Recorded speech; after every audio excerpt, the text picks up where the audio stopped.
बात कही है।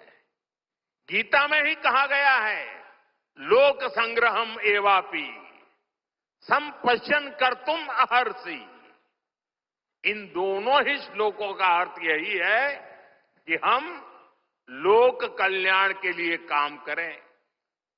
अपने पूरे जीवन में जगत गुरु मध्वाचार्य जी ने इन्हीं भावों को लेकर भारत की एकता को सशक्त किया।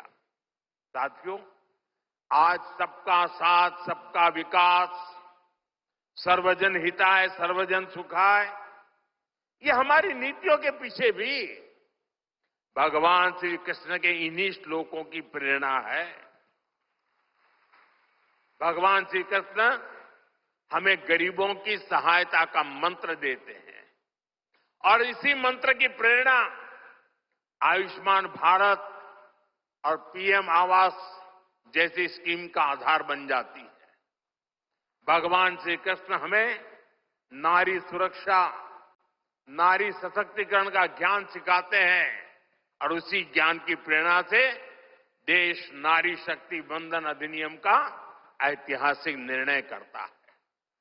श्री कृष्ण हमें सबके कल्याण की बात सिखाते हैं और यही बात वैक्सीन मैत्री, सोलर अलायंस और वसुधैव कुटुंबकम की हमारी नीतियों का आधार बनती है।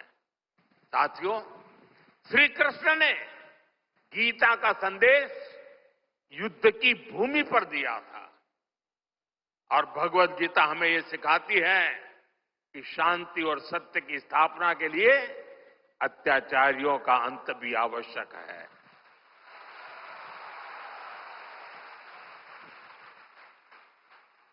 राष्ट्र की सुरक्षा नीति का मूल भाव यही है। हम वसुधैव कुटुंबकम भी कहते हैं और हम धर्मो रक्षति रक्षितः का मंत्र भी दोहराते हैं। हम लाल किले से श्री कृष्ण की करुणा का संदेश भी देते हैं और उसी प्राचीर से मिशन सुदर्शन चक्र की उद्घोषणा भी करते हैं। मिशन सुदर्शन चक्र यानी देश के प्रमुख स्थानों की, देश के औद्योगिक और सार्वजनिक क्षेत्रों की सुरक्षा की ऐसी दीवार बनाना जिसे दुश्मन भेद न पाए और अगर दुश्मन दुस्साहस दिखाए तो फिर हमारा सुदर्शन चक्र उसे तबाह कर दे। साथियों, ऑपरेशन सिंदूर की कार्रवाई में भी देश ने हमारा ये संकल्प देखा है। पहलगाम के आतंकी हमले में कई देशवासियों ने अपना जीवन गंवाया। इन पीड़ितों में मेरे कर्नाटका के भाई बहन भी थे।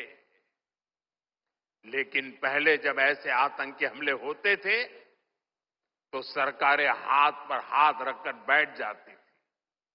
लेकिन ये नया भारत है, ये न किसी के आगे झुकता है